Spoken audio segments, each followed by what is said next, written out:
The Story of Civilization, Part 2, The Life of Greece, being a history of Greek civilization from the beginnings and of civilization in the Near East, from the death of Alexander to the Roman conquest, with an introduction of the Greek historic culture of Crete by Durant.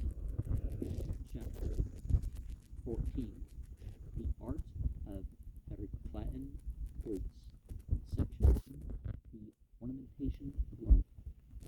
It is beautiful, says a character in Xenophon's Economics, to see the foot gear ranged in a row according to its kind. Beautiful to see garments sorted according to their use, and coverlets. Beautiful to see glass vases and tableware so sorted, and beautiful too, despite the jeers of the witless and flippant, to see cooking pots arranged with sense and symmetry. Yes, all things without exception, because the symmetry will appear more beautiful when placed in order. All these utensils will then seem to form a choir. The center which they unite to form will create a beauty that will be enhanced by the distance of other objects in the group. Philo Calumet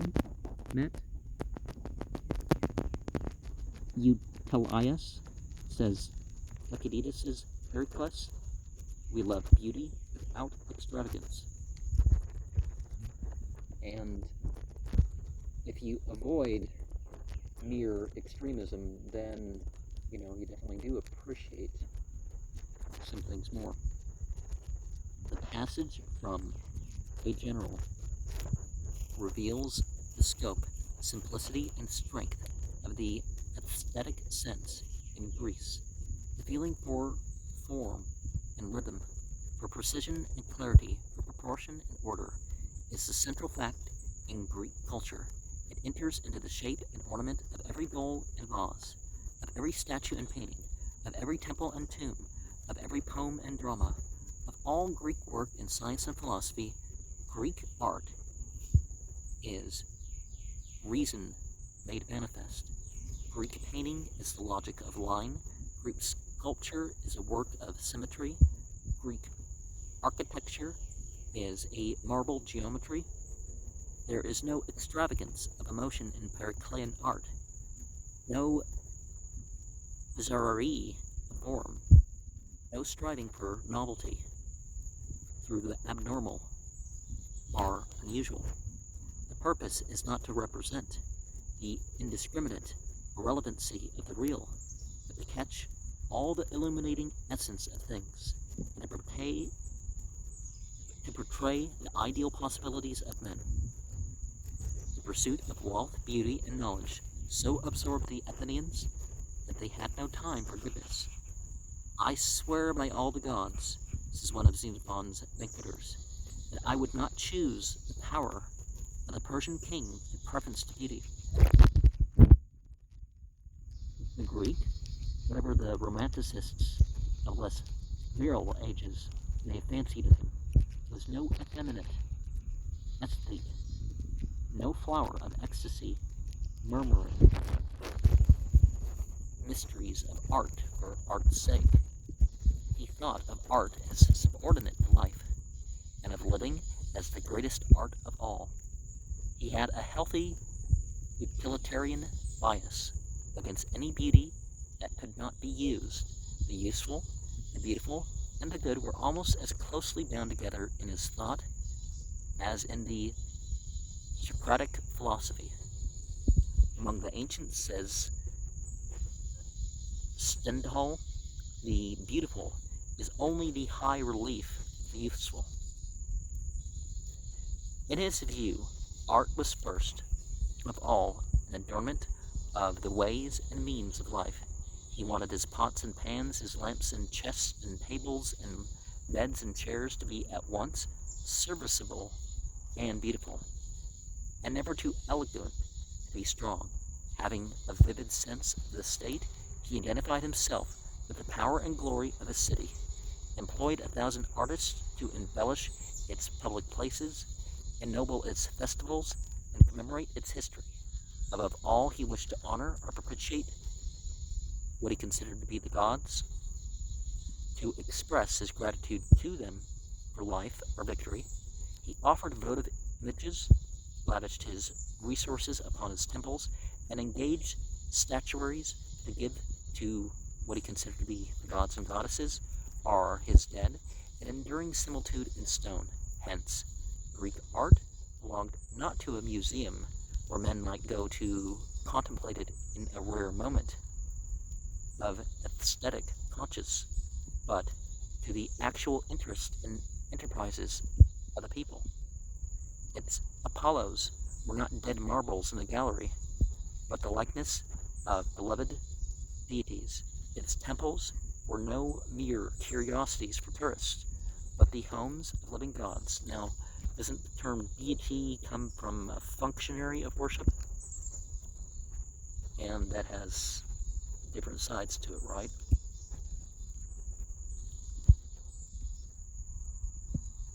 Because you can refer that to ultimate divinity, and you can refer that to beings that just are supposed to enact or carry on or be a part of or whatever. The artist in this society was not an insolvent recluse in a studio, working in a language alien to the common citizen. He was an artisan, toiling with laborers of all degrees in a public and intelligible task. Athens brought together from all the Greek world a greater concourse of artists, as well as of philosophers and poets, than any other city except Renaissance Rome, and these men, competing in fervent rivalry and cooperating under enlightened statesmanship, realized in fair measure the vision of Pericles. Art begins at home, and with the person men paint themselves before they paint pictures, and adorn their bodies before building homes. Jewelry, like cosmetics, is as old as history. The Greek was an expert cutter and engraver of gems. He used simple tools of bronze, plain and tubular drills, a wheel and a polishing mixture of emery powder and oil, yet his work was so delicate and minute that a microscope was probably required in executing the details, and is certainly needed in following them. Coins were not especially pretty at Athens, where the grim owl ruled the mint, and that's actually the symbol of the Illuminati, not the eye and the triangle and all that stuff.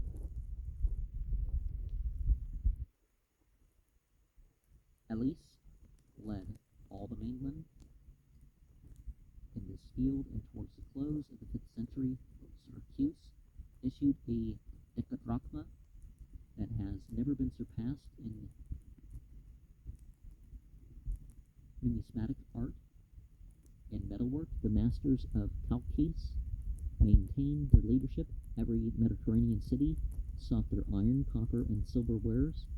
Greek mirrors were more pleasing than mirrors by their nature and frequently be, for though one might not see the clearest of reflections in the polished bronze, the mirrors themselves were of varied and attractive shapes, often elaborately engraved and upheld by figures of heroes.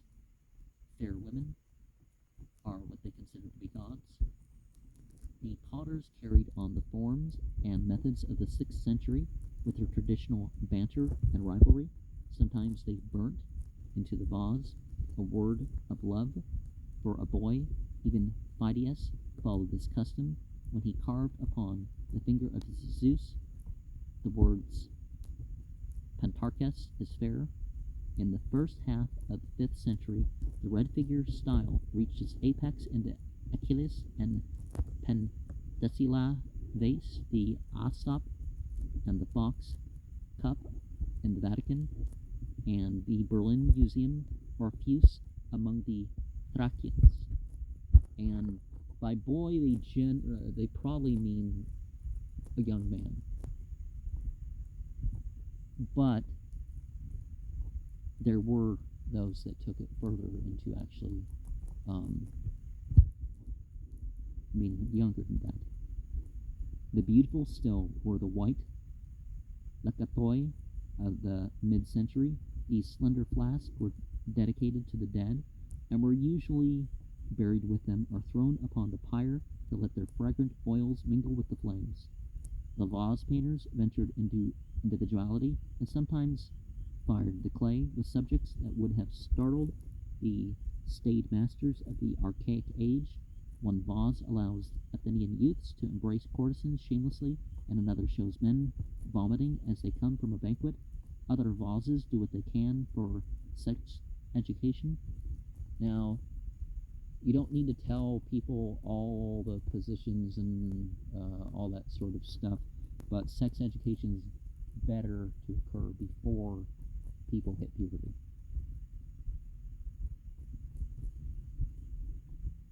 I mean, when done right, of course. The heroes of Periclean vase painting, Bragas, Sopidas, Midias, abandoned the old myths and chose scenes from the life of their times, delighting above all in the graceful movement of woman and the natural play of the child. They drew more faithfully than their predecessors. They showed the body in three-quarters view as well as in profile. They produced light and shade by using thin or thick solutions of the glaze. They modeled the figures to show the contours and depth and the folds of feminine drapery. Corinth and Sicilian Gela were also centers of fine vase painting in this age, but no one questioned the superiority of the Athenians. It was not the competition of the other potters that overcame the artists of the Keramikas. It was the rise of a rival art of decoration. The vase painters tried to meet the attack by imitating the themes and styles of the muralists, but the taste of the age went against them, and slowly as the 4th century advanced, pottery resigned itself to being more and more an industry, less and less an art. Well, as we see that they weren't just doing something as an art, they were doing something with function, but it kind of pointed something out. It pointed out an ideal. So it wasn't quite as useful from a spiritual or intellectual aspect as the didactic art. But then again, some of it was didactic, but it was kind of shifting to another stage. Because isn't there, what's the name of the second stage of art out of the three?